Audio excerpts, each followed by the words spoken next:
let us look at the thought action journey. So, your thoughts are what build your business. Your beliefs are what fuels your thoughts.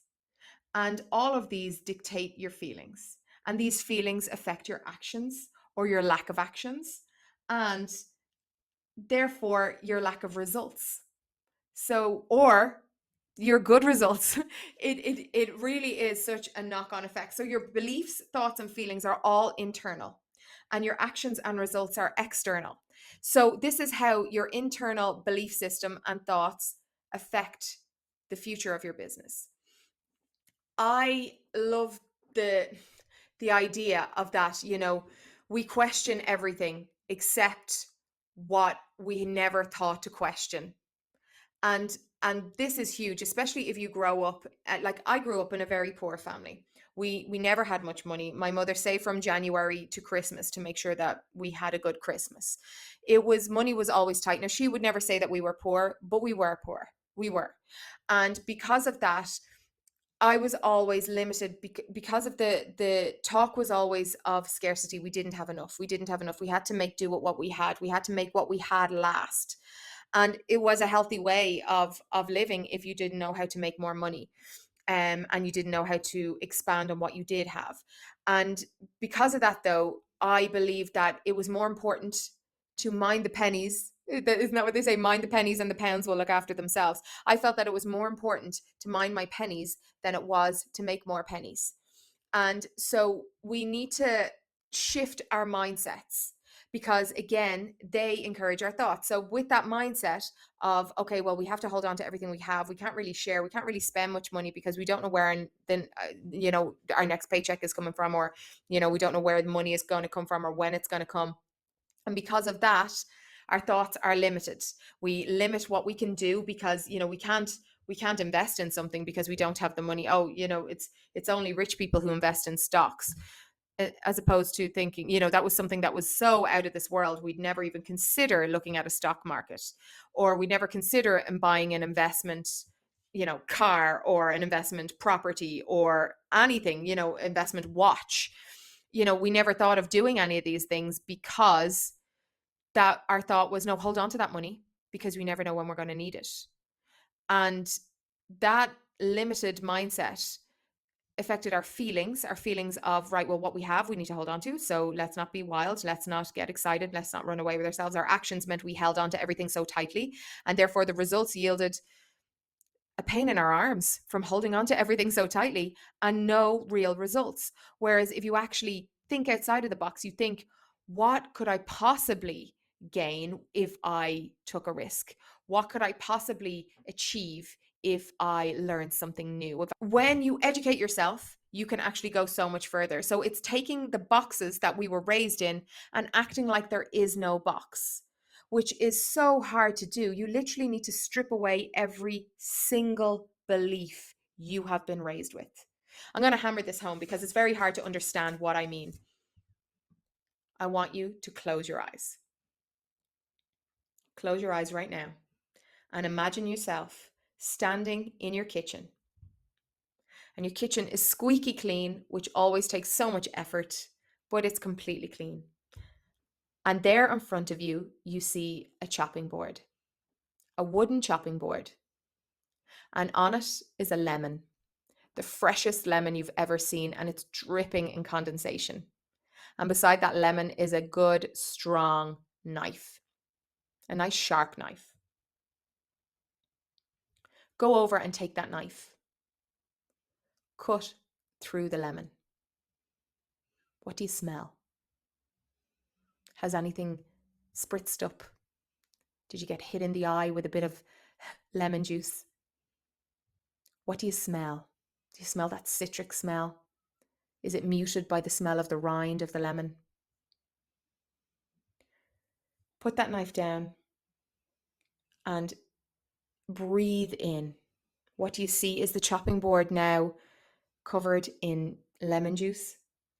Has just a small bit dripped out? Is that lemon cold?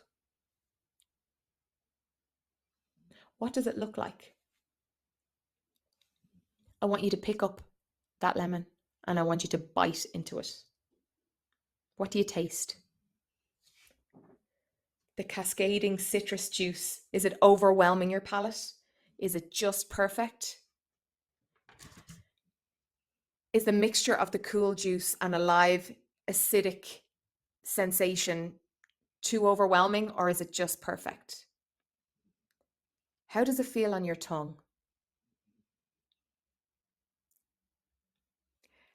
Are you salivating? Can you feel that sour kick in your jaw? Now open your eyes. What physical responses did you feel? Did you start to salivate? Because I did. I did talking about it. Did you feel that tart sensation? I always feel a little kick in my jaw, like a little pop. Did you feel that? Think of that physiological response that your body has given. Isn't that powerful? To a thought. Your body has given that response to a thought. If this was the physiological response from describing a lemon, how much more damage can we do with negative self-talk? I'm not good enough. I'm not smart enough.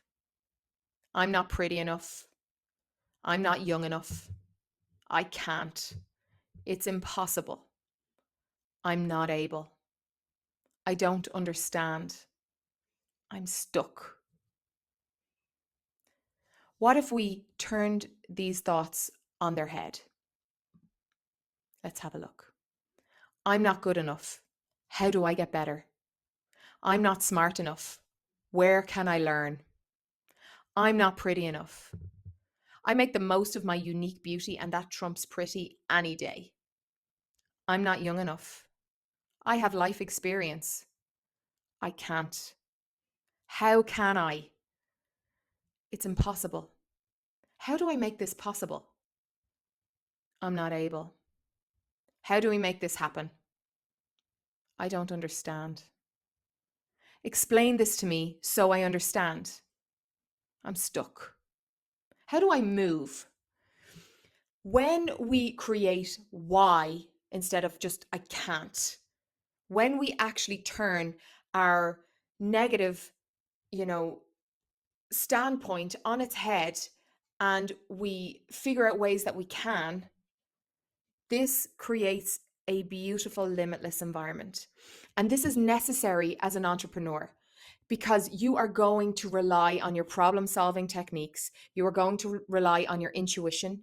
You're going to rely on, thinking on your feet as things change, as problems arise. Now, let's go back to our thought action journey. Do you see how our beliefs and our thoughts impact our actions? If you believe that you can't, I can't create a video for social media. I can't get in front of the camera. I'm too embarrassed.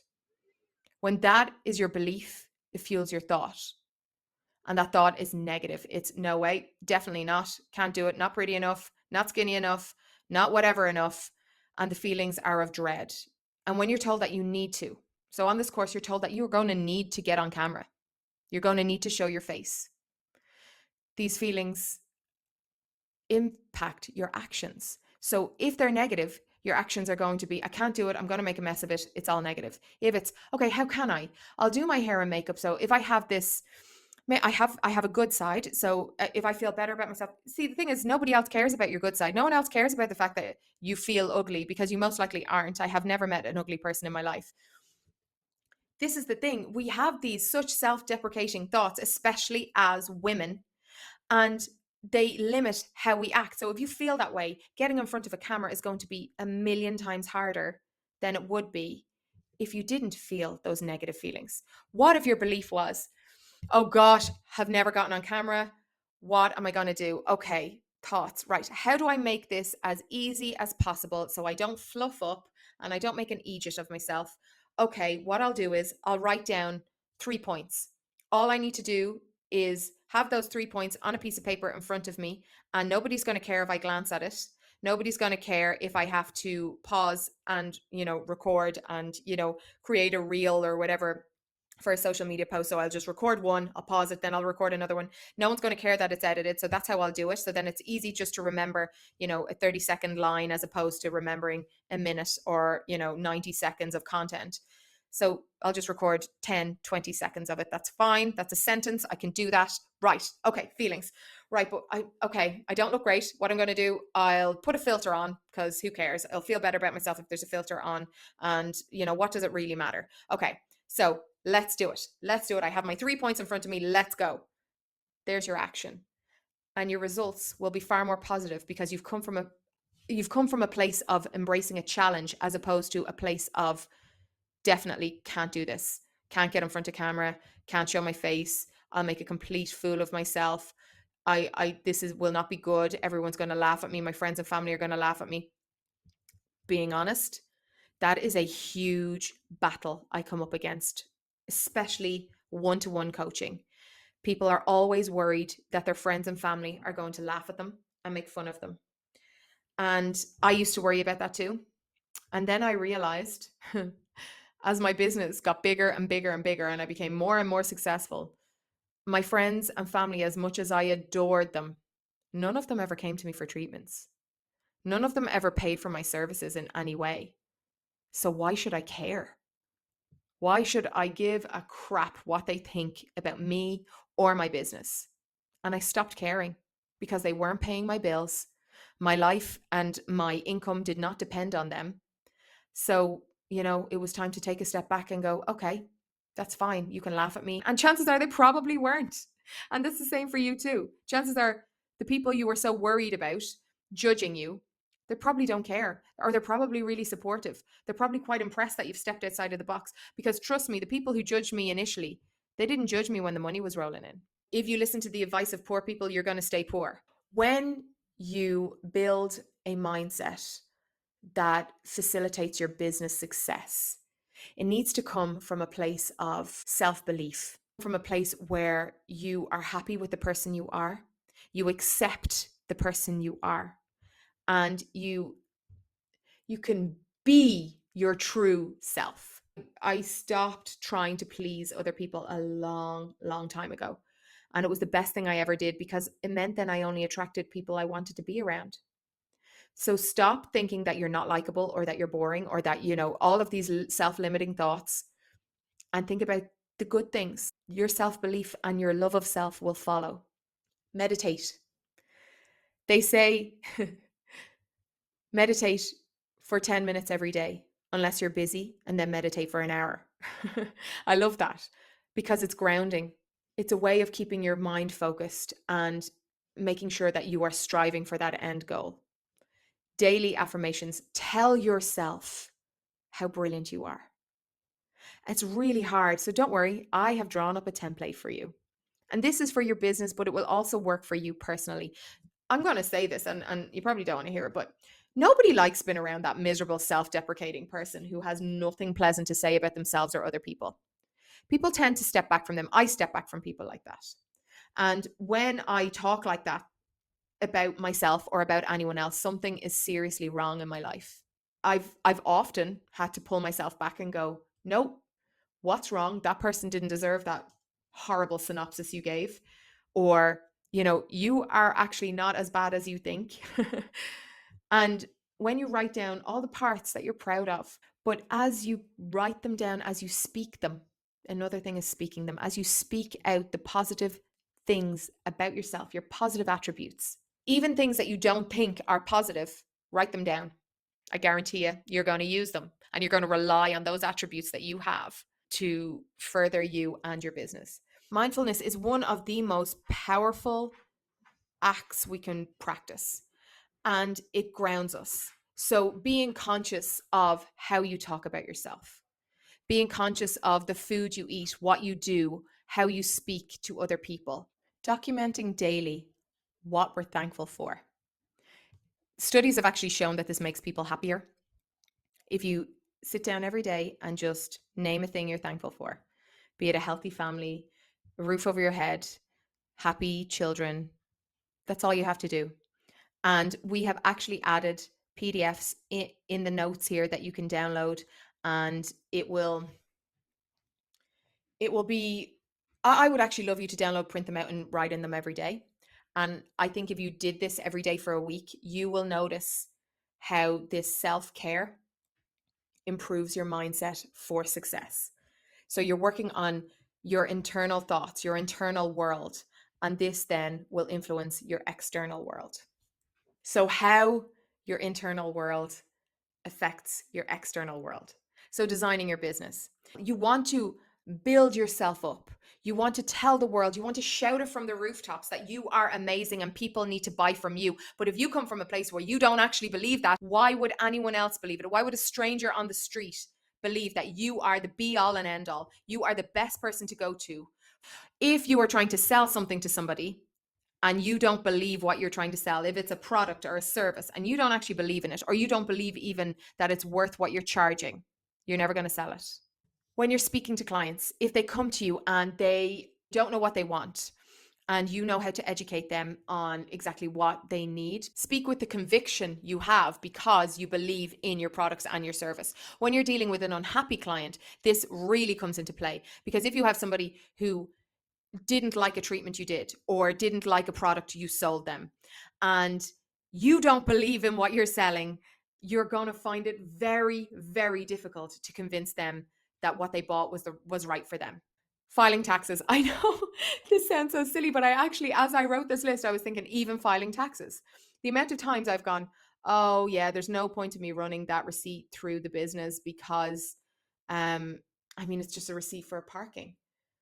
And then one day I was talking to my accountant, and they were like, "Well, did you park there because you were going to work in a clinic?" And I said, "Yeah." And she goes, "Well, then it's tax deductible, April." That negative mentality made me not, think to even ask. Question everything from a positive, let's grow and learn perspective. Creating social media content.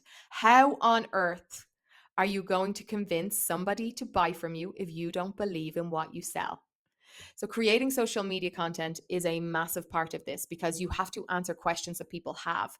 And you can only answer questions that people have if you believe the answer, if you know the answer, if you have seen the results, if you are happy with the service you provide, if you believe in the service you provide, if you believe in the product you sell, if you believe in the product you use when you're providing a service. That is the only time you can convince other people to buy from you, is if you believe in what you are selling.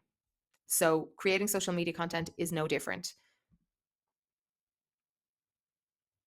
My truth, my business. I want you to say this to yourself daily, because this is the creed you need to live by. I have actually made a downloadable PDF. You can put it on your desktop, you can print it out and stick it to your wall, whatever you want to do. My truth, my business. I believe in the services I provide. I believe that they are incredibly valuable. I know that my treatments are life changing. I didn't know that when I started in medical aesthetics. I didn't know that my treatments were life changing. And then women came back to me in their droves telling me how much confidence a millimeter extra on their lips gave them, how much prettier they felt. So our treatments are life changing. I embrace every good and bad experience as an opportunity to improve. It's so funny because there is a sentence and I can never get it right. And I was only laughing about this the other day. But what do they say? A great captain is not made in still waters or something like that. Basically, you need a storm for a captain of a ship to perfect his skills. And, you have to get out of your comfort zone in order to grow, in order to learn how did you deal with the situation? How could you have dealt with it better? And, how will you improve on it in the future? And it does take being in the trenches for that to happen. You can't teach pride, you can't teach intuition, you can't teach experience. We can give you all of the tools, we can relay our experience, but if there are things that we have not covered and you actually go in there and you experience something for yourself, that is how you're going to grow and learn. And unfortunately, it's a long process. It's a lot. It's the only experience is the only thing you can't study for. It's the actual event that teaches you. I sell products and services that I truly believe in. I am brilliant at what I do, and I always seek to learn more. I'm going to read through this again for those in the back. I believe the services I provide are incredibly valuable. I know that my treatments are life changing. I embrace every good and bad experience as an opportunity to improve. I sell products and services that I truly believe in. I am brilliant at what I do, and I always seek to learn more. Please, please, please say this every single day. Build your self belief, facilitate a successful mindset, and that will in turn create a successful business.